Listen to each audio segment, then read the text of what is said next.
Hello again, and welcome back to Trends, presented in partnership with Travel Daily News Asia Pacific. I'm with Waikin Wong, Regional Director Asia Pacific for ICCA.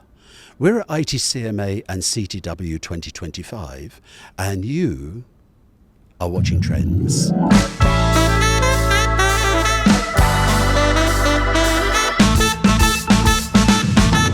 Waikin, can you tell us about ICCA for those people who may not know you? I'm sure most people in the industry have heard of ICCA. How many members do you have, and what's your presence in Southeast Asia? Who is ICCA? So ICCA, the International Congress and Convention Associations, we have about 1,000 memberships, and that's coming from around hundreds countries. And we are looking at 6 regions. So you have Asia Pacific regions, the present, and then we have Latin America, North America, Middle East, Europe, of course in Africa as well. So I would say in a nutshell, ICCA is the global organizations connect people and idea together. And we are looking at the membership. We are the organization membership base. So we're looking at the service provider from the meeting industry. Say, for example, that destinations that would like to focus on the destination profiling, and they understand the value of the international association conferences. So this will be the CVB, the city mayor office, maybe we call it some DMO. It's one sector. Of course, like venue, convention center, hotel that provide the facilities or the meeting service facilities, event planners. That is like, of course, like a conference coming in, you still need a professional conference organizer, event planners. Another sector would be on the consulting side that will fit on the destination profiling, of course, and also the strategic communications that's on the consulting and then tech company. We also looking at the whole ecosystem. What would be the first impressions would be the airlines that coming to flying to the destinations. Then of course we have also 2 main community, the association community. That's you will see some medical community associations or some other associations that in the ICCA community. Don't forget that looking at the whole ecosystem that we also looking at talents and research. So that's where we talk about also exchange between industry and the I would say academy. So we also have a unit ICCA Uni community. So it's a nutshell that you're looking at a whole ecosystem for that. Very broad. Yeah. So that's why we were saying that we're going to looking at a lot of global connections or global engagement for the members, that we share global insights, but like what TSEP, like Dr. Supawan is saying, that how you add local but think global. Yes, to create the authenticity. Of course, like in a way that we're looking at, just how I mentioned on the destination that would value the international association conferences. What is that association conferences that will have rotations? The reason why is because through the international association conferences, not the trade conference, that all these conferences is focused on the upskilling, reskilling on the industry, as well as will drive economic impact. And what is that beyond that? We will lift up to drive the cultural exchange. I would say a bit like soft power on that, because you bring in different voices. It's high profile conferences. Every interest of human being, you have the associations or society. Say for example that why is that rotation we're talking about? Why is that rotation from different country and territory? Because the missions of the association conferences, say for example like medical conferences that they rotate, where they wanted to bring I would say the opportunities and platform to all destinations. That's whether that they come in to learn more, learn from the role model, or they support that destinations may need more support or help. So they provide that opportunity to bring in different sector to raise it up. So that's the importance of we talk about the association conferences. And of course, like from ICCA, we have a very strong database that captures also the international association conferences and also governmental conferences that have the rotations. Yeah, so conventions that may move around continents, let's say there's one particular congress and it's in Asia, and then whenever it's in America, and then it's in Australia, you track those, and so you can see if there's a pattern or when the opportunity is for that convention to come to a destination. Yes, that's where we provide the platform for, I would say, the destination to go for it, to bid for it, because bidding is very important. That why we always say that, why is that we encourage to do bidding. And why now? Because number one, that you secure future business for your destination. Yes. A lot of the conferences that you need to do bidding, maybe the time frame, it can be 2 years to 10 years. 10 years? Yes. There are some conferences that is already secured in 2030. The reason why is because they need to have that to prepare the members and also plan the content accordingly. Yes, it goes that way. So I would think organisers, if they've got a 10-year plan, they would need to choose a destination that's very secure and safe long-term in terms of economic, social and environmental stability, because the decision today can impact 10 years' time when you actually have the event. Well, I would put it this way, that there are some conferences that is run yearly, some like annually, and there is like every 4 years. So that's how it works. And in terms of just now, you're talking about the selections, it's usually how the destinations or the local or the national associations will put the bid on. They say, I have the intentions that I would like to have it. Why? Because of it's like according to the international missions or visions that I may need to grow my industry. I wanted to encourage more young professionals to be in this industry. Then they will have to submit a bid proposal to talk about, like, you know, it's beyond the return of investment. You talk about the objective, you talk about the legacy or the impact towards how the international conference or association conference will bring the legacy or the positive impact to the community in that particular destinations. Interesting. So the destination very much relies on the local host committee to drive the pitch and proposal. I would say a lot of time they work very closely together. So it's the whole ecosystem. That's where the ICCA will always advocate or encourage that the collaboration is the power of collaborations, that you will see CVB. They may have a list of the conferences that they think that match the direction that the government wanted to. Then they work together with the industry. Say, for example, like venue.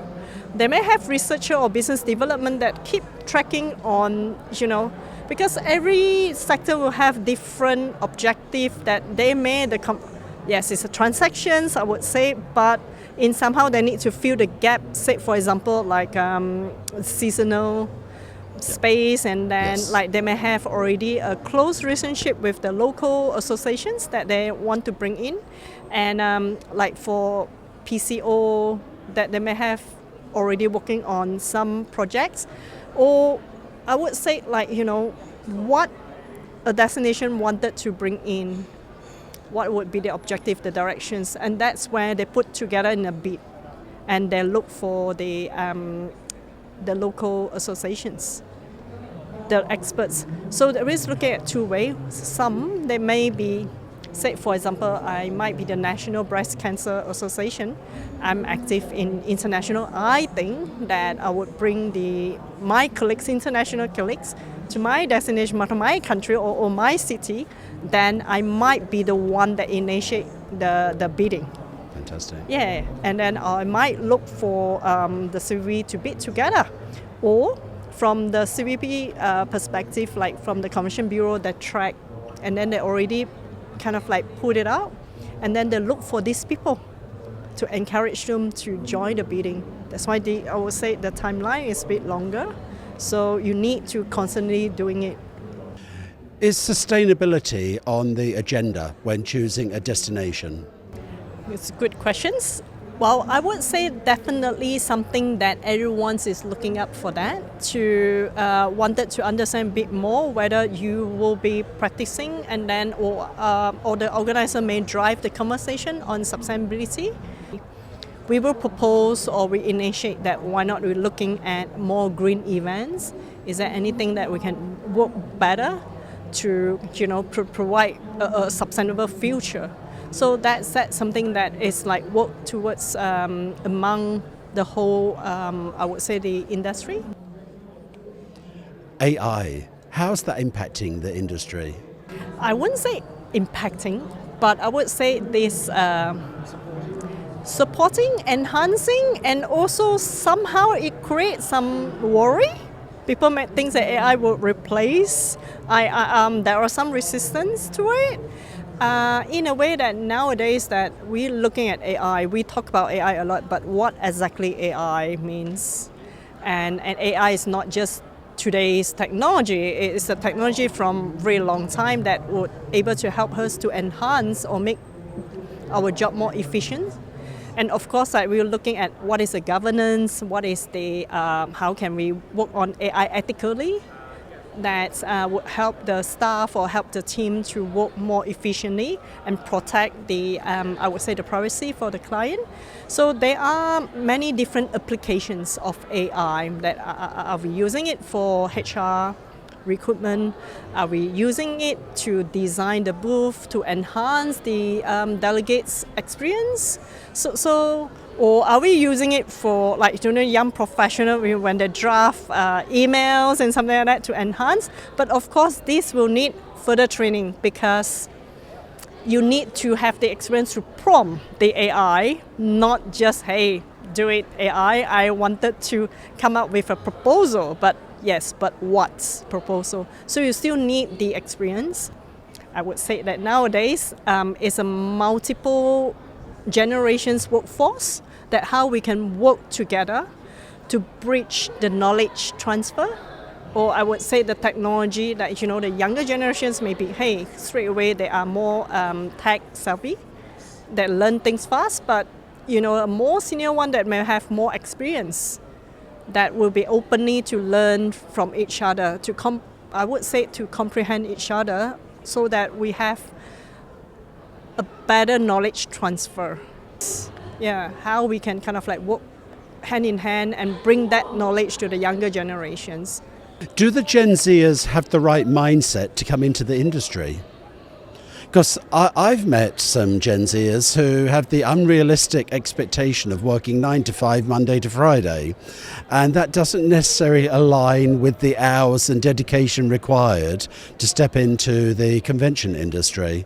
What's your perspective on Gen Z and their expectations? I would think that looking at it both ways. Yes, some of them may think that way. Some you will see a really strong passions about wanted to learn and to be in the industry. That's where we also work together. Well, in ICCA, we have the Future Council Leader. That's we get the young professional to provide the platform on to have them to have the safe environment to share their thoughts. And that is one thing. And then for Asia Pacific itself, that we see where you're coming from. We also create program like the Asia Pacific ICCA Youth Challenge.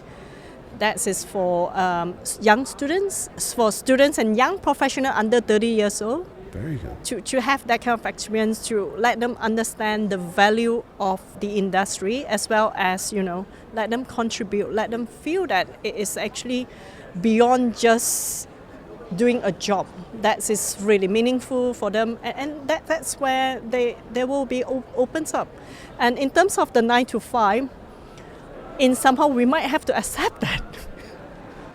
If that is moving that way, we can't really force people to think, what we used to work, how we used to work, that maybe we have to redesign the workforce, redesign the way we do things. That's true, because the youngsters have said, not many, a couple have said, I'm stupid as an old person, I work inefficiently, I didn't know how to properly plan, and they have this different perspective. Maybe the industry will evolve and adapt to them rather than they have to adapt to the industry. Well, I wouldn't say that we have to adapt to them or they adapt to us. Personally, I think that every generation has some gap.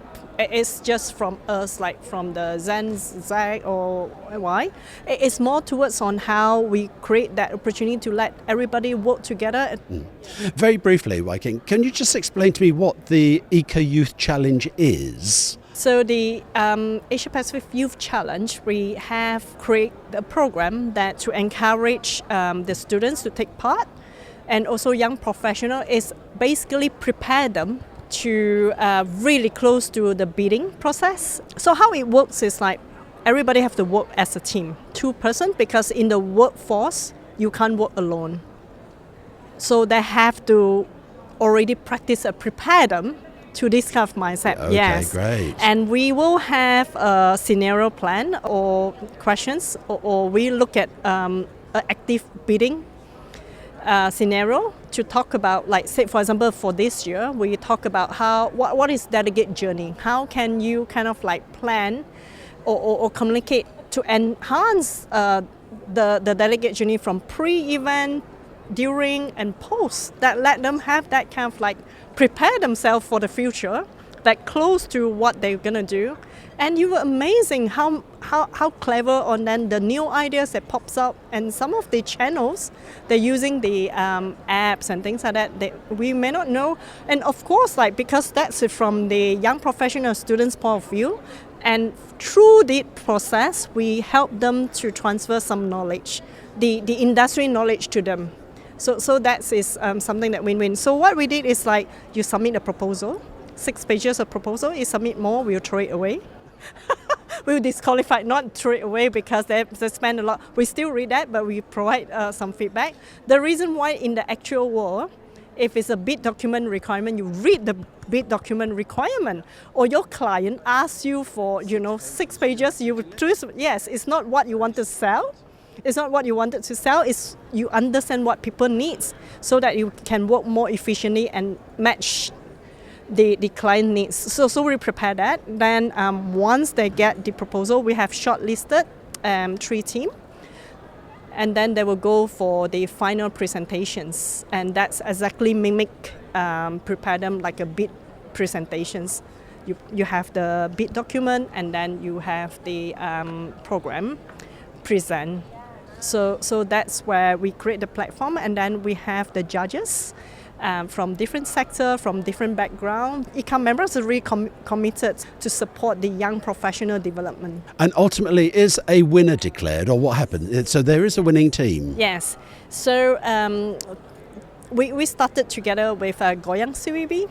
So that program is already 4th years. So last year was in Daejeon, and then this year in Goyang. Next year is going to be in Macau. The shortlisted team are fully hosted or sponsored by the Goyang CVB this year. And then the winner team will be attend the ICCA Congress. We are thankful to the organizations that really supports this. That's great work of ICCA to be inspiring the new generation and also providing potential career opportunities for them through this Eco Youth Challenge. Waikin, thank you so much for meeting with us today at the Trends Pop-Up Studio at IT&CMA and CTW 2025. I wish you a great trade show to the rest of today and tomorrow. Thank you. Thank you for having me. Thanks.